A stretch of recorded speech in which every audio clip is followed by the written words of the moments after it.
우리 하나님께서 과연 누구를 기뻐하시고 누구를 싫어하실까요? 하나님은요, 모자라고 부족해도 복음 주신 하나님으로 충분한 사람을 좋아하십니다. 그래서 다윗의 경우를 보세요. 여호와는 나의 목자시니 내게 부족함이 없으리로다. 그렇게 고백했잖아요. 현실적으로 문제가 왜 없겠습니까? 이런저런 문제가 있고 부족함이 있다 할지라도 여호와께서 나의 목자 되시기 때문에 내게는 전혀 부족함이 없다. 그렇게 고백합니다. 왜 그렇습니까? 그가 나를 푸른 풀밭에 누이시며 쉴 만한 물가로 인도하시는도다. 내 영혼을 소생시키시고 자기 이름을 위하여 의의 길로 인도하시는도다. 비록 내가 사망이 엄청난 골짜기로 다닌다 할지라도 해를 두려워하지 않는다. 왜? 주께서 나와 함께 하심이라.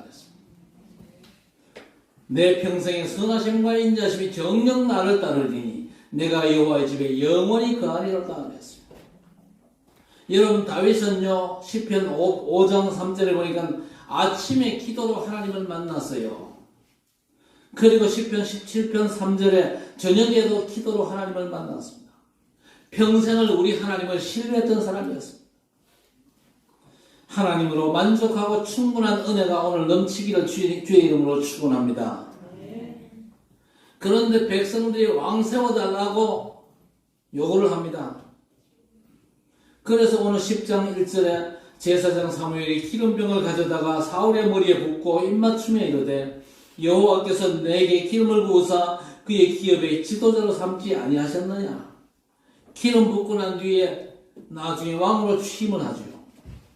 그런데 11장 이하 15장까지 보니까 사울왕의 공적들이 나옵니다. 어떤 업적을 세웠냐. 암몬과 블레셋을 쳐서 이겼어요. 또 아말렉과의 전투에서 큰 승리를 거두었습니다. 그런데 하나님께서 사울을 버리셨어요. 왕으로 세우셨지만요, 하나님께서 버리셨단 말이거든요. 우리가 신앙생활을 하고 있지만요, 하나님께 버림받을 수도 있습니다. 그렇죠. 사울이 하나님께 버림받았다니까요. 이유가 뭡니까? 아말렉과의 전투가 있기 전에 하나님께서 틀림없이 말씀하셨습니다. 아말렉을 쳐서 모든 소유를 진멸해라. 남자, 여자 가리지 말고 또 아이 가리지 말고 모든 짐승들 싹 다 죽여버려라. 하나님의 절대 명령입니다. 그런데 8절 9절 보니까 아말렉 왕 아각을 사로잡고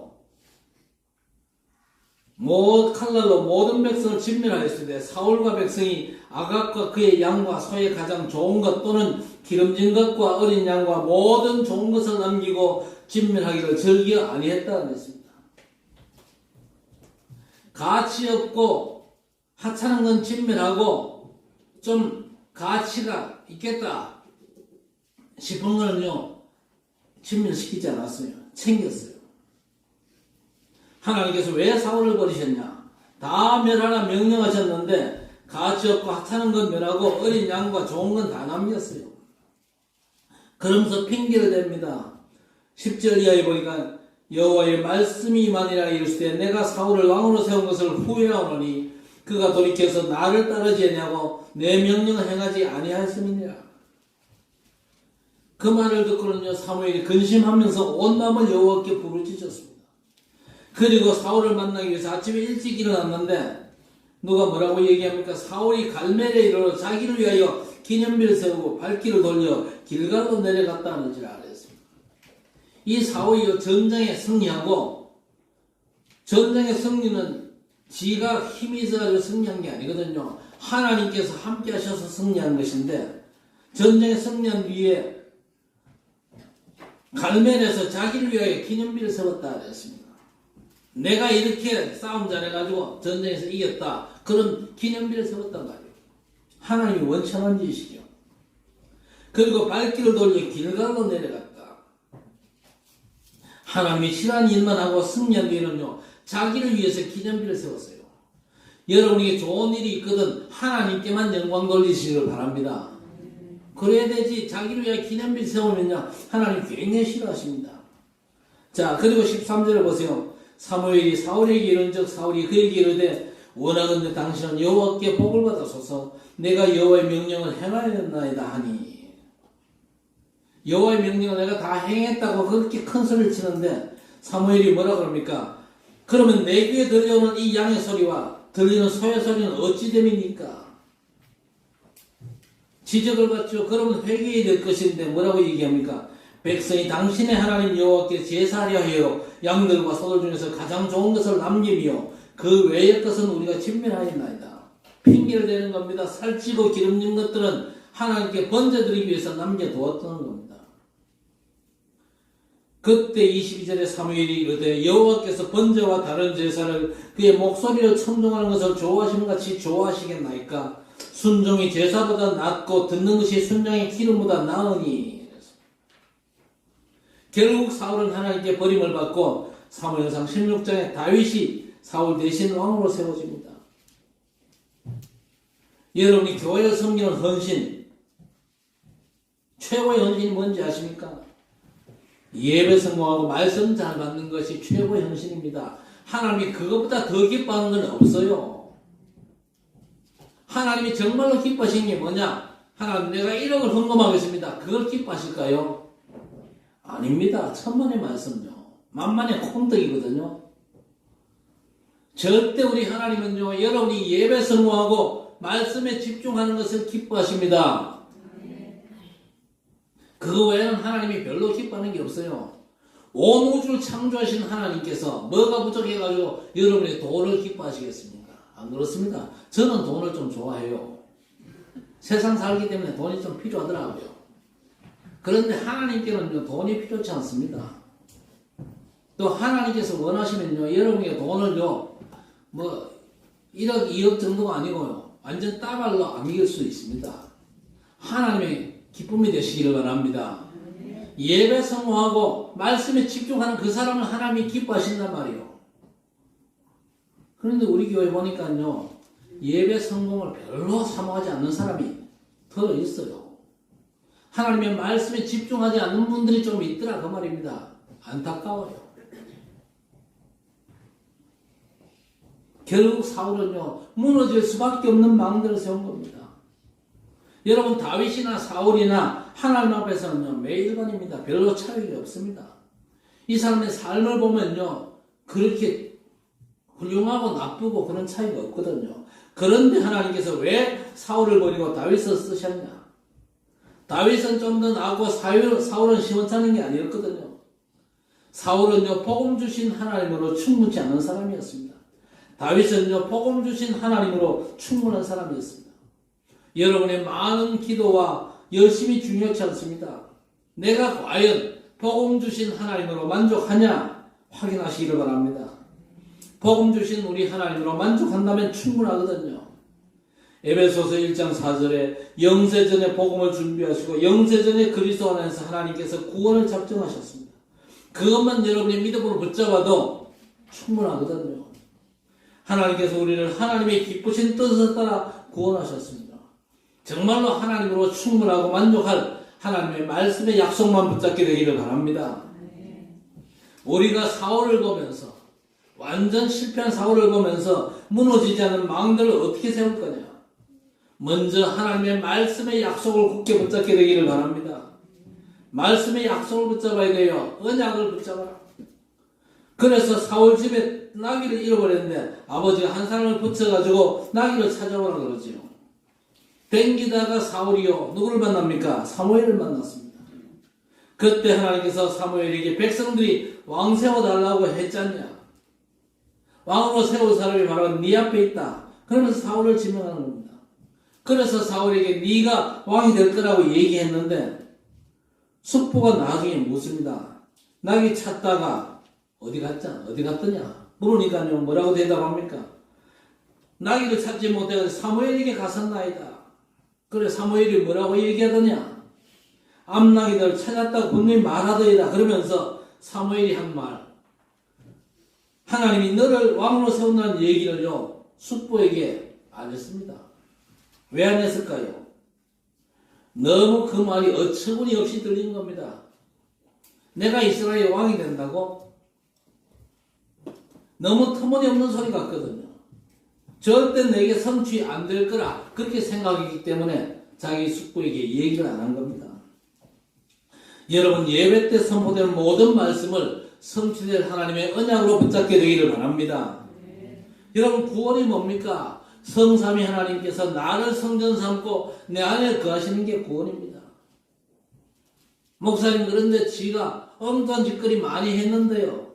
그렇겠죠.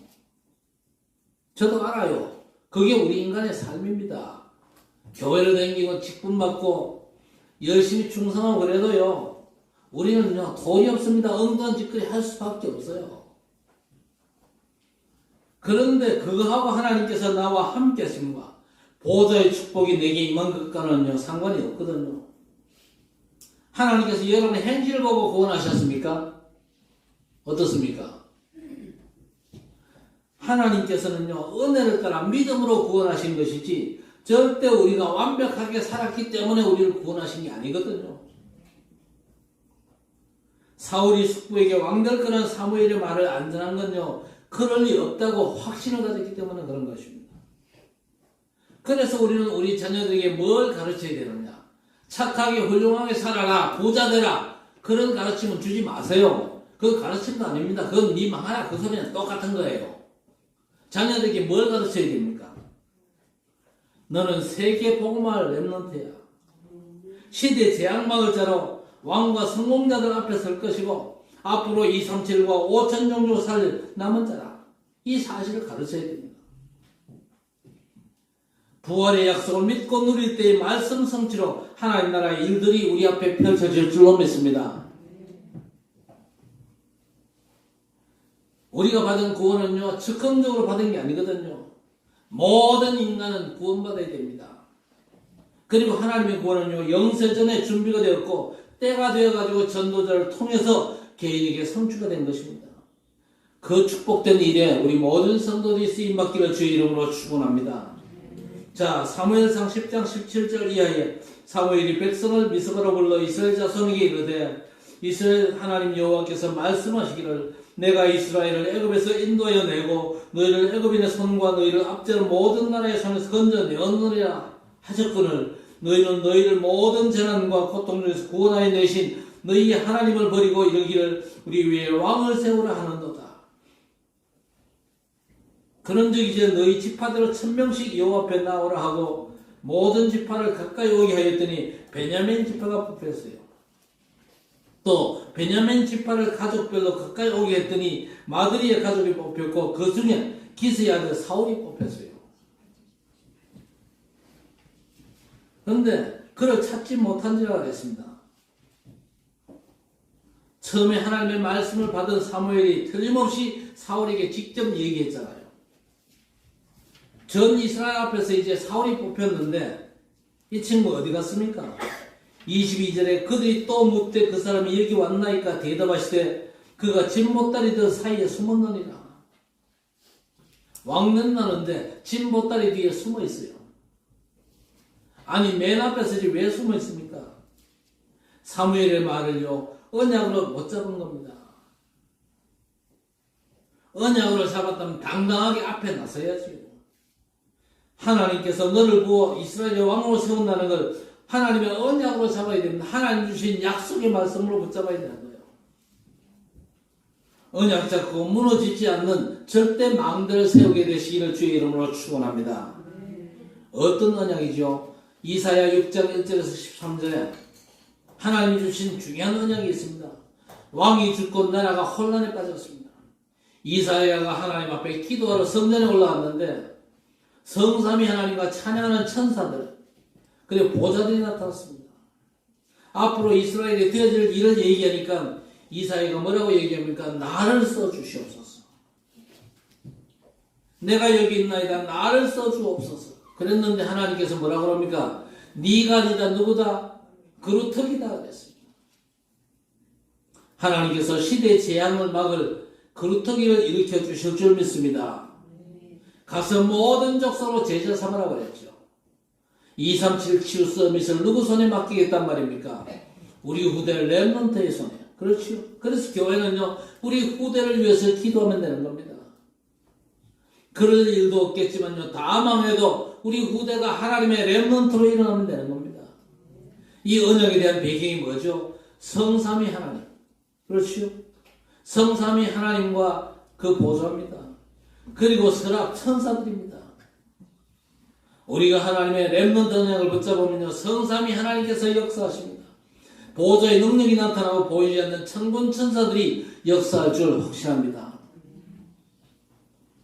두 번째, 성도와 렘넌트의 정확한 미래를 말씀했거든요. 이사야 7장 14절에 보라 처녀가 잉태하여 아들을 낳을 것이요 그 이름을 임마누엘이 하리라. 이를 번역한 한즉 주께서 우리와 함께 계시다 함이라. 여러분, 여자의 후손으로 이 땅에 오실 복음이 아니면 절대 안 됩니다. 인생의 문제는요. 아담의 후손은 싹 다 죄인이거든요. 그래서 스스로 할 수 있는 게 아무것도 없습니다. 하나님께서 여자의 후손 메시아를 보내시겠다 약속하셨습니다.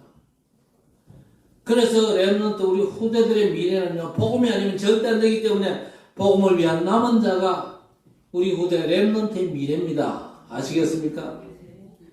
그리고 이사야 40장 8절에 보세요. 풀은 마르고 꽃은 시드나 여호와의 말씀은 영영이 서리라. 복음의 능력입니다. 다 무너져도 하나님의 말씀은 견고하고 영원한 것이거든요. 이사야 43장 16절 이하에 바다에 사막에 강을 내고 짐승들도 존경하게 될 것이다 그랬습니다. 우리 후대 렘넌트의 미래는요, 복음과 말씀의 능력을 아는 남는 자입니다. 복음과 말씀의 능력을 알면요, 어떤 상황 속에서도 남게 되어 있습니다. 남는 자. 예배드리는 여러분의 미래가 뭡니까? 복음이 아니면 안 되거든요.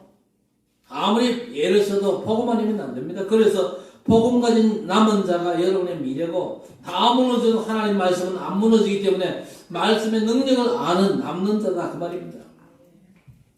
그리고 이사야 60장 1, 2절에 뭐라고 그랬습니까? 일어나라 빛을 발하라 그랬습니다.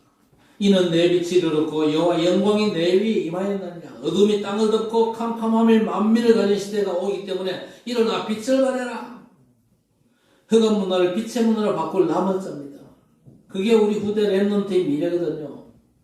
흑암 문화를 빛의 문화로 바꿀 것이기 때문에 이사야 60장 22절에 작은 자가 천을 이루겠고 약한 자가 강국을 이룰 것이다. 때가 되면 나 여호와가 속히 이루리라 그랬습니다. 그리고 네 번째, 이사야 62장 6절에서 12절에 파수꾼으로 세워 제자를 남길 자입니다. 그래서 우리 후대 렘넌트 여러분은요, 남은 자, 남는 자, 남을 자, 남길 자, 이 언약을 확실하게 붙잡게 되기를 바랍니다. 세 번째는요, 사명. 그렇죠. 세계 파수꾼으로 우리를 세우셨는데 언약으로 잡지 못하면요, 사울왕과 똑같습니다. 내가 무슨 남은 자, 남는 자, 남을 자, 남길 자, 이런 사명을 감당할 수 있겠냐? 아니거든요. 사무엘을 통해서 하나님 주신 언약을 사울은 붙잡지를 못했습니다. 그래서 숙부에게도 얘기를 못하고 왕 세울 때도 저 숨어 있었잖아요. 그러나 하나님의 말씀의 약속을 붙잡은 여러분의 미래, 어떤 일이 벌어질지 아무도 모르거든요. 요셉이 노예로 갔잖아요. 또 감옥에 갔잖아요. 그런데 그 요셉이 총리가 되고 살인자로 도망다니던 모세가 이스라엘의 지도자가 되잖아요. 하나님의 약속을 굳게 붙잡으면요, 하나님께서 여러분의 미래를 어떻게 인도해 가실지 아무도 모르는 겁니다. 절대 실망하지 말고 낙심하지 마시기 바랍니다. 절망적인 상황이 왔다 할지라도 하나님의 말씀의 약속만 굳게 붙잡고 그 말씀을 성취하실 우리 하나님만을 집중해서 바라보시기를 바랍니다. 그것만이 소망입니다. 그리고 하나님의 약속의 말씀을 붙잡고 무너지지 않는 절대 망대를 세우고 대로를 열어야 됩니다. 그래야 사람들이 올 수 있으니까요. 여러분 인생에 문제가 터졌다. 이런저런 위기가 왔다. 아이고 문제구나, 위기 왔구나. 그러지 말고 하나님께서 큰 응답을 몰고 나를 인도하시겠구나. 그렇게 믿게 되시기를 바랍니다. 그렇게 믿어야 돼요. 무너지면 안 돼요. 한 번 살다 가는 인생, 하나님은 정말 기쁘시기도 못하고 하나님이 원하시는 일도 못하고 하면 되겠습니까? 이런저런 문제가 있고 삶의 위기가 있다 할지는 하나님께서 큰 응답과 축복을 몰고 나를 인도하신다. 믿으셔야 됩니다. 이런저런 갈등이 오면 갱신해야 되겠지요.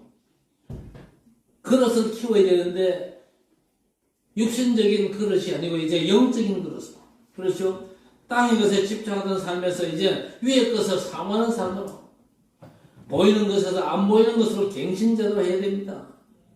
위기는요 하나님의 것으로 도전할 기회거든요. 위기가 계속된다. 여러분 틀림없이 요셉처럼 렘넌트 7명처럼 되거든요. 그래서 언약 안에서 우리는 대로를 준비해야 됩니다. 그리고 깃발을 들어야 되겠죠. 왜 그렇습니까? 사울이 하나님께 버림받은 이유가 뭐냐? 복음 주신 우리 하나님으로 만족함이 없었고 하나님으로 충분하다는 답이 안 나왔거든요. 어떤 면에서 다윗은요 사울보다 나쁜 짓 더 많이 했어요. 그런데 하나님께서 그런 다윗을 끝까지 붙잡으셨는데 다윗은요 하나님으로 충분하고 만족했잖아요. 여러분 정말로 복음 주신 우리 하나님으로 충분하고 만족스럽다. 여호와가 정말로 나의 목자 되시기 때문에 내게 부족함이 없다. 이런 고백이 여러분이 되어진다면요 절대 무너지지 않는 망대를 세우는 귀한 하나님의 역사가 여러분의 삶에 진행되어질 줄을 믿습니다. 자, 두 번째 무너지지 않는 망대를 위해서는요 여러분이 먼저 영적 서밋이 되셔야 됩니다. 사무엘상 9장 2절에 보니까 베냐민 지파 사울입니다. 이 친구는요 이스라엘 중에서 최고로 준수한 친구였어요. 아주 잘난 친구였습니다. 괜찮은 그런 친구였죠. 키도 머리 하나가 더 컸습니다. 엘리트 중에 엘리트입니다. 모자랄 데 없는 사람이었죠. 아버지가 중요한 심부름을 보낼 정도였습니다. 아무리나 심부름 안 시키잖아요. 시원찮은 인간에게 심부름 시켜가지고 먼 일을 만나가고요. 이 사울이 굉장한 엘리트 서밋인데 영적 서밋이 못 되어버린 겁니다. 영적인 최정상에 우리가 올라가야 됩니다. 하나님이 우리에게 완전한 복음을 주셨잖아요. 그 완전한 복음을 내가 최고로 누리는 사람이 되어야 됩니다. 복음을 누리지 못하고 그래서 내가 천국 가는 것만이 유일한 소망이다. 그 사람의 인생은요 세상에서 뻔합니다. 천국은 결론적으로 가는 거지 천국이 소망되면 이 땅에서 천국의 축복을 못 누린다니까요. 하늘 보좌의 그 완전한 축복을 우리가 이 땅에 누리면서 하나님의 뜻을 감당해야 되는데 보좌의 그 완전한 축복 성삼위 하나님 나와 함께 하시고 하나님께서 주의 천군 천사를 파송하시고 말씀이 성취되는 이 최고의 축복을 내가 이 땅에서 사는 동안 누림이 없다. 그 인생은요 뻔할 뻔짜가 되는 것입니다. 여러분 뻔한 인생 살지 마시기를 바랍니다. 아니 그래도 내가 열심히 일해가지고 크게 성공을 했는데요. 크게 성공했다 할지라도 영적인 문제가 들이닥치면요 틀림없이 무너지거든요. 여러분 얼마 전에 수해 때에 수해 복구에 나갔다가 급류에 휩쓸려 죽은 군인 해병 있잖아요. 그 친구는요 부모가 4번의 인공수정으로 해서 얻은 아들입니다. 얼마나 귀한 아들 아닙니까? 그야말로 금이야 옥이야. 그렇게 귀하게 키웠는데 한순간에 날아가 버렸잖아요. 인간은 영적인 존재입니다. 영적으로 무장 못되고 영적 서밋의 축복을 못 누리면요 육신적인 건 순간이라니까요. 기업이 영원합니까? 결국 무너지잖아요. 제국이 영원합니까? 결국요 사라진다니까요. 그래서 고린도전서 10장에 이스라엘 400년 전 애굽의 노예생활 그리고 광야길의 모든 삶들 왜 성경에 기록해놨냐? 말세를 만난 너희에게 거울로 주었다. 그렇죠. 거울 보면 뭘 볼 수 있습니까? 내 꼬라지를 볼 수 있잖아요. 내 꼬라지 확실하게 보고 제대로 갱신해라 그 얘기 아닙니까? 그래서 여러분 세상 최고보다가는 먼저 영적 서밋 되셔야 됩니다. 우리를 예수 그리스도 안에서 하나님의 자녀로 삼아주셨습니다. 하나님의 자녀로 삼았다. 그 말은요 하나님께서 최고의 축복을 우리에게 주셨다. 예수께서 뭐라고 그랬습니까? 부활하신 뒤에 하늘과 땅의 모든 것을 내게 주셨다. 가서 모든 족속으로 제자 삼으라. 아버지와 아들과 성령의 이름으로 세례를 주라. 볼지어다 내가 세상 끝날까지 너희와 항상 함께 있으리라. 최고의 축복을 주셨잖아요. 그보다 더 귀한 축복이 어디 있습니까? 우리가 누려야 될 그 귀한 축복을 다 놓치고 산다. 그 인생은 뻔할 수밖에 없는 겁니다. 영적 서비스는 어떻게 됩니까? 기도로 복음 누림이 먼저거든요. 기도로 복음 누리는 것이 전부 다입니다. 뭘 달라고 하나님 앞에 너무 그저 보채지 말고요. 하나님은 우리의 필요를 다 알고 계시거든요. 하나님 주신 복음의 귀중성, 복음의 가치, 복음이 얼마나 완전하고 풍성한 것이냐, 그걸 내가 누리고 즐길 수 있어야 됩니다. 그게 바로 하나님을 기뻐하고 하나님으로 즐거워하는 겁니다. 복음 주신 하나님을 기뻐하지 못하고 있는데 세상 것 줘가지고 우리가 감당할 수 있을 것 같습니까? 그래서 우리는요, 영적 서밋이 됩니다. 영적으로 최정상에 올라가야 된다. 성삼위 하나님 나와 함께 하시고 하늘 보호자의 그 완전한 축복이 내 것이면요, 내가 온전히 누릴 수 있어야 됩니다. 모든 문제 사건 속에서 누릴 수 있어야 됩니다. 모든 만남을 통해서 그 비밀이 전달될 수 있어야 된다. 그 말입니다. 그래서 우리는 뭐 해야 됩니까? 영적인 서밋 타임을 가져야 됩니다. 복음 누리는 중요한 아침 시간, 저녁 시간, 그리고 하루 24시 살아가면서 모든 삶 속에서 내가 복음을 누리는 것이 먼저다. 그 말입니다. 내 열심 가지고 성공을 준비하는 게 아니거든요. 내 열심으로 성공을 준비했다. 성공한다 할지라도 영적인 문제 앞에 섰버리면 무너진다니까요. 우리 후대 렘넌트 여러분, 틀림없이 세계적이고 시대적인 인물이 될 줄 믿습니다. 아멘 안 한 우리 렘넌트 뭐야? 사울처럼 안 믿어지는 거야? 그런 거야? 이건요, 제 얘기가 아닙니다. 성경이 그렇게 말씀하고 있습니다. 여러분이 세계적이고 시대적인 인물이 되고 틀림없이 여러분 때문에 칠곡과 되고 있다는, 그리고 237과 5천 종족 세계 만방의 저주와 재앙을 막을 것 틀림없이 말씀하셨습니다. 서밋 될 것이 확실하기 때문에 영적인 서밋 타임을 반드시 갖게 되시기를 바랍니다. 여러분 벌써 성삼위 하나님께서 함께 하시는 영적 서밋입니다. 구원받은 하나님의 자녀는 다 영적인 서밋이거든요. 영접하는 자, 곧 그 이름을 믿는 자는 하나님의 자녀되는 권세를 주셨다. 이제는 내가 사는 것이 아니오 오직 내 안에 그리스도께서 사신 영적인 서밋이요. 아시겠습니까? 누구든지 그리스도 안에 있으면 새로운 피조물이야. 이전 것은 지나갔으니 보라 새 것이 되었도다. 영적 서밋 맞잖아요. 맞거든요. 그래서 서밋 타임, 영적인 축복을 누리는 시간을 반드시 가져야 됩니다. 구원의 완전한 축복을 누리는 그 비밀 속으로 들어가시라 그 말입니다. 여러분, 나중에 구원받은 자에게 뭐가 오는 게 아니고 구원받은 이미 다 받은 거예요. 성삼위 하나님이 나와 함께 하시는데 보호자의 축복이 내 것인데 그 외에 다른 게 필요합니까? 성삼위 하나님이 역사하면요, 땅의 모든 것들도 다 움직입니다. 그렇거든요. 그래서 여러분 어떻게 하면 되느냐? 여러분 말씀 한 구절 딱 붙잡고 묵상 24 하세요.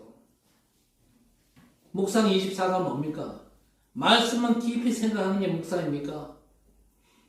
묵상하는 가운데 공부하고, 묵상하는 가운데 직장생활하고, 묵상하는 가운데서 사업하고, 묵상하는 가운데 장사하고, 묵상하는 가운데 설거지하고, 묵상하는 중에 놀기도 하고, 그렇죠? 말씀 묵상하는 가운데 여러분 모든 삶을 사시라 그 말입니다. 영적 서밋 타임이 바로 그런 겁니다. 아침과 저녁, 낮에 그 어떤 조건, 환경도 상관이 없거든요. 이유도 핑계도 없습니다. 감옥 서도 오케이입니다. 성삼위 하나님께서 나와 함께 하십니다. 하나님의 보좌가 내 안에 와 있잖아요. 그래서 우리는 시공간 초월의 역사로 말미암아 감옥 가서도 237을 위해서 기도할 수 있습니다. 감옥에 가면 그 악한 조건 속에 빠져버리면 내가 구원을 잊어버리고 하나님의 자녀된 신분을 놓치는 겁니까? 아니거든요. 우리가 영적인 서밋입니다. 그래서 시급한 영적 서밋 타임을 가지면요, 모든 삶에서 여러분은 서밋됩니다. 특히 여러분 재앙 현장에서 그렇습니다. 애굽에 갔던 렘넌트들, 그리고 저 블레셋과 전쟁에 다윗과 사무엘을 보세요. 바벨론 간 후대 렘넌트들, 이유도 핑계도 없었어요. 서밋 타임 속에서 증인되고 승리한 것입니다. 여러분 정말 하나님을 제대로 누리는 시간 제대로 가지면요, 자리와도 상관없이 서밋됩니다. 요셉을 보세요. 여호와께서 요셉과 함께 하심으로 요셉이 형통해졌다. 감옥 가도 뭔 상관입니까? 장관들에게 답 주잖아요. 나중에 왕 앞에 서서 왕에게 답을 주거든요. 세상 그 어떤 서밋도 능가하는 겁니다. 서밋이 대통령 아닙니까? 서밋이 최고의 사람 아닙니까? 영적인 서밋. 여러분이 대통령 되는 건요, 쉽지 않습니다. 물론 우리 후대들은요, 대통령 될 꿈을 꾸고 기도하면서 인도받으면 하나님께서 대통령으로 세워주실 수도 있습니다. 그러나 거의 대부분의 사람들은요, 대통령 될 가능성이 0.01%도 없어요. 없어요.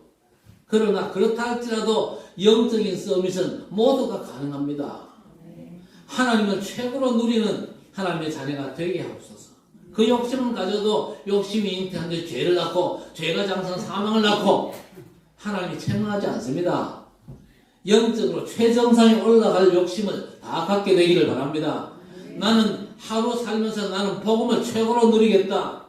하나님이 나와 함께 하시면 나는 최고로 누리겠다. 그 욕심 안 가진 사람은 진짜 나쁜 사람이요. 너무나 악한 하나님의 자녀입니다.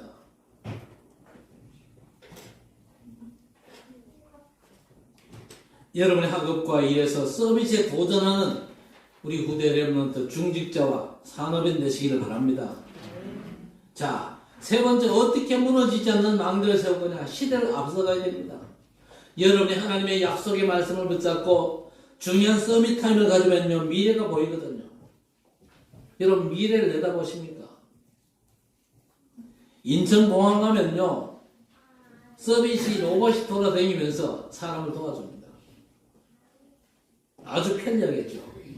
그러나 AI 시대가 과학이 발전하고 그러면서요, AI 시대가 반드시 오는데 편리한 반면에 아주 심각한 영적인 문제 때문에 정신병 시대가 오거든요. 앞으로 네피림 귀신 문화, 영적인 문제를 심각하게 만듭니다. 재앙 시대를 불러오거든요. 여러분 질병 시대가 안 보입니까? 이걸 미리 보고 앞서가야 됩니다. 공부 많이 하고 책을 많이 읽어서가 아니거든요. 마태복음 24장만 봐도 미래 보이잖아요. 말세에 일어날 이런저런 징조들. 25장의 마지막 때 일어날 교회들 말씀하고 있습니다. 유럽과 미국 교회가 무너지는 게 예언되어 있거든요. 교회가 무너지고 또 지진이 일어나서 화산이 터지고 우크라이나와 또 이스라엘 전쟁 같은 그런 난리들이 성경에 분명히 예언되어 있잖아요. 틀림없이 재앙시대, 질병시대, 정신병시대가 오는데 이걸 미리 보고 앞서가야 되는 겁니다. 첫째가 뭡니까? 공중권세 잡은 자와의 영적인 싸움입니다. 에베소 6장 12절에 우리의 씨름은 혈과 육이 아닌 정사와 권세와 세상 어둠의 주관자 하늘에 있는 악의 영들과의 영적인 싸움이라고 했습니다. 배우가 안 보이는 악령이잖아요. 그 상대로 해서 우리는요, 갈보리산 언약, 감람산 언약, 마가다락방 언약으로 싸워야 되는 겁니다. 갈보리산에서 십자가 지신 그리스도께서 다 끝내셨다고 선언했습니다. 감람산에서 세상 나라, 사단 나라에서 더 이상 빠지지 말고 하나님 나라의 일, 그걸 회복하고 누려야 될 것입니다. 그래서 우리는 성령 충만에 집중하셔야 됩니다. 사기당한 사람들의 특징이 뭡니까? 사기당한 사람들은요, 갈급함이 특징입니다. 그 갈급함 때문에 돈과 인생 사기당하거든요. 돈 생긴다 그러면요, 눈이 흐려지는 사람이 있거든요. 그래서 사기당하는 겁니다. 여러분 공중권세 잡은 자 사단과의 싸움에서 뭘로 이깁니까? 갈보리산에서 그리스도께서 끝내셨잖아요. 그분이 나와 함께 하시는데 그분의 성전된 나를 누가 이깁니까? 감람산에서 정확한 미션을 주셨거든요. 하나님 나라의 일을 체험하고 누려라. 성령이 마시면 권능받고 땅끝이 내 증인들이라. 하나님 나라의 일을요, 하나님 주신 능력으로 체험하고 누리겠다. 그렇게 하나님의 말씀의 약속을 잡고 부활하신 그리스도 가는 곳마다 하나님 나라의 일을 이루시고 성령의 역사, 보좌의 축복으로 함께 하심을 누리고 즐기시기를 바랍니다. 우리 안에 하나님 나라가 임하고 우리 가정에도 하나님 나라가 임하고 여러분 하는 일에 하나님 나라 그래서 삼시대 정복할 능력으로 공중권세 잡은 자와의 싸움에서 승리하시기 바랍니다. 어떻게 시대를 앞서갈 거냐 흑암과 재앙에 빠진 자를 해방시키고 치유해야 됩니다. 그래서 고린도서 10장 4절 5절 우리의 싸움은 육신에 속한 것이 아니요 어떤 경관진도 무너뜨리는 하나님의 능력이라. 모든 이론을 무너뜨리고 하나님 아는 것을 대적하여 높아진 것을 다 무너뜨리고 모든 생각을 사로잡아 그리스도께 복종케 하려 함이니 그랬습니다. 혹시 여러분에게 하나님 아는 걸 대적하고 높아진 게 없습니까? 여러분의 지식이나 경험 그런 게 될 수도 있습니다. 너무 논리적인 말 그 제주도요 하나님을 대적하고 하나님을 아는 걸 방해할 수 있거든요. 그 모든 걸 무너뜨려야 될 것입니다. 내 생각과 하나님의 생각이 다른데 자꾸만 내 생각을 고집한다. 그게 바로 하나님을 아는 걸 대적해가지고 높아진 거거든요. 무너뜨려야 됩니다.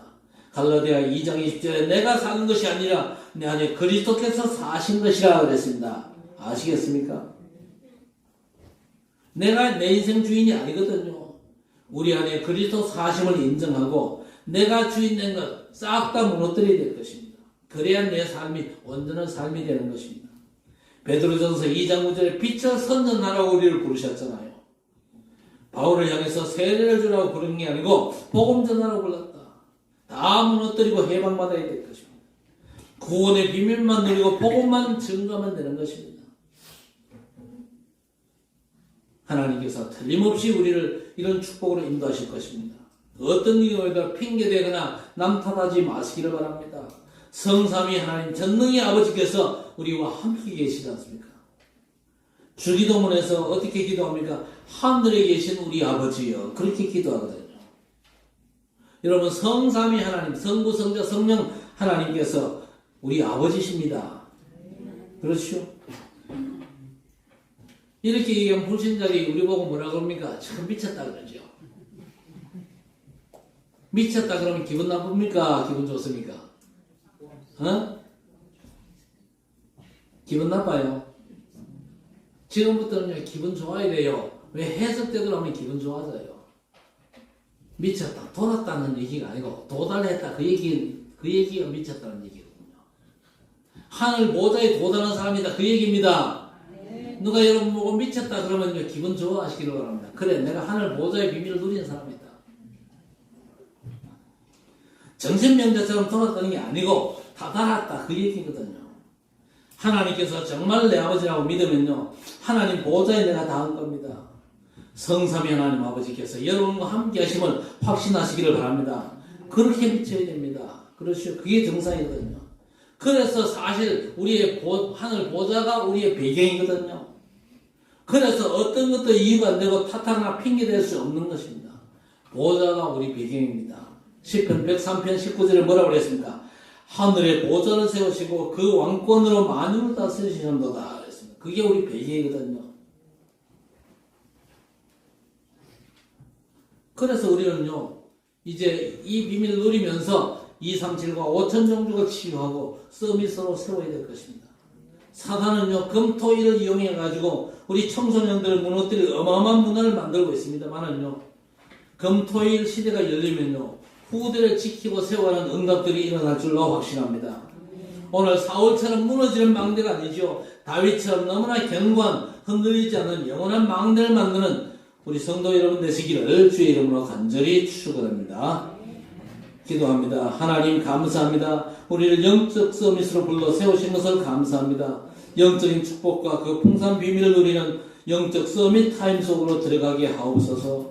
내 것이 아닌 하나님의 것으로 충만한 시간 속으로 들어가게 하옵소서. 공중권세 잡은 사단을 꺾고 무너뜨릴 영적인 힘을 얻는 시간으로 들어가게 하옵소서. 학업과 직장과 하는 모든 일에 보좌에서 내리는 힘과 능력으로 감당케 하옵소서. 어떤 것도 경쟁할 필요 없고 경쟁자가 없을 만큼 하나님의 것으로 충만한 주의 백성들이 되게 해 주옵소서. 예수님의 이름으로 간절히 기도드리옵나이다. 아멘.